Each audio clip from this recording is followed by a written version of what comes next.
prefeito, governadora, governador, presidente, ela ou ele, comete acertos e comete erros. A grande questão é saber o balanço líquido, não é? O que é o balanço líquido? Se um prefeito, por exemplo, mais acertou do que errou.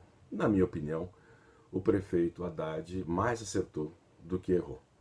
Acertou em termos qualitativos, porque ele começou a implementar políticas públicas inovadoras, disruptivas, para a área de transporte, para a área de mobilidade urbana, para a área social, para a área do que diz respeito a drogas, na área cultural, nas periferias, nos céus, e assim por diante. Então, em primeiro lugar, gostaria de dizer o seguinte: praticamente tivemos um experimento natural com a redução da velocidade nas vias da cidade, notadamente das marginais. Esse experimento natural pode ser atestado pela indústria de seguros. Quem conhece pessoas que trabalham na indústria de seguros sabe que houve uma redução de sinistros. Sinistros graves, que envolvem morte, e sinistros não tão graves, mas que têm custos sociais em termos de congestionamentos, em termos de, portanto, aumento do tempo de trânsito de pessoas dentro da própria cidade. Fora a questão das mortes, que é a mais grave, né? Na área cultural, o prefeito introduziu mais de 15 cinemas, se não me falha a memória, eu acho que é mais do que isso, nos céus, com Dolby e projeção digital, levando cultura para as áreas mais periféricas da cidade. É bom lembrar que São Paulo é uma mega cidade, como tantas outras no mundo, com o IDH muito disperso, muito variante. Nós temos aqui uma síntese, em boa parte, do que seria as regiões mais pobres do país, não tão pobres, mas pobres com as regiões mais ricas.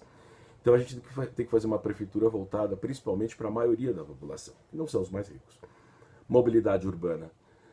Talvez o prefeito deveria ter sido mais radical no meu entender, com pedágio urbano. Bom, aí ele não seria nem, talvez, candidato à reeleição, né?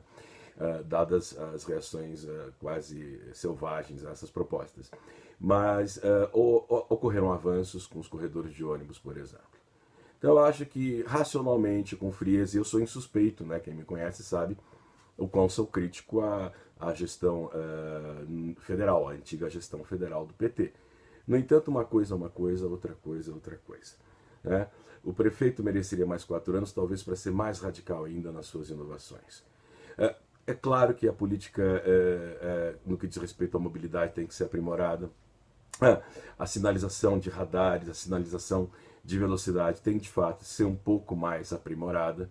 Mas se você for ver os dados de multa, a maior parte das multas em São Paulo estão concentradas em poucas pessoas. Então o argumento da indústria da multa é um pouco um hoax, é um embuste. Aliás, na penúltima The Economist, há um editorial sobre a natureza do discurso político hoje no mundo, que usa muito a mentira e a construção da mentira como verdade. A gente tem que tomar muito cuidado com essas coisas. Eu não estou dizendo que o prefeito não tenha que aprimorar a sua gestão. Até acho que ele governou mais para os ricos do que para a maior parte da população da cidade, que são os mais pobres. Então nós temos que ter creches, né? Essa questão é central. Falhou. Mas o que eu quero dizer é o seguinte: temos que ver o resultado líquido, em termos quantitativos e qualitativos. Gestões urbanas são gestões complicadas. É mais complicado gerir São Paulo do que muitos países por aí e até mesmo os estados pequenos nos Estados Unidos, no Nordeste dos Estados Unidos. Compara o produto interno bruto da cidade de São Paulo com o produto interno bruto de alguns estados americanos, os pequenos, lógico, e compara também com o PIB de alguns países. É um prefeito de mega cidade, é quase um presidente da república. E prefeitos que inovam radicalmente, eles geralmente são detestados, não é? A questão das ciclovias. Em Amsterdã, logo depois da guerra, houve um boom na compra de automóveis. Todo mundo queria ter carro. Então a cidade ficou lotada. Um prefeito resolveu fazer ciclovia. Houve reação adversa como houve aqui. Claro, as ciclovias foram implementadas de uma forma um tanto atabalhoada, mas é assim. Às vezes você tem que promover disrupturas. Né? Você tem que chutar a porta para depois organizar a sua política pública. Na teoria a coisa é uma, na prática é um pouco mais complicado. Então eu acho que ele mereceria sim a reeleição devido a esses fatos todos que eu elenquei. Todo mundo sabe, se não sabe eu digo, claro, eu sou rede, estou próximo à rede. Ricardo Jung não tem condições de ganhar essa eleição, é um candidato merecedor, mas não tem condições. Mas me preocupa muito o retrocesso que pode ocorrer na ausência de Fernando Haddad à frente da Prefeitura de São Paulo. Cabe notar que ele é extremamente tolerante, ele chama todo mundo para ouvir, de outros partidos, com outros vieses ideológicos. Na discussão sobre a regulação do Uber, ele chamou lá na Escola de Economia, junto com o CEPESP, o nosso CEPESP, chamou o Marcos Lisboa do INSPER, chamou o Bernardo Guimarães da Escola de Economia, chamou o Samuel Pessoa, que foi economista ligado à campanha do Aécio.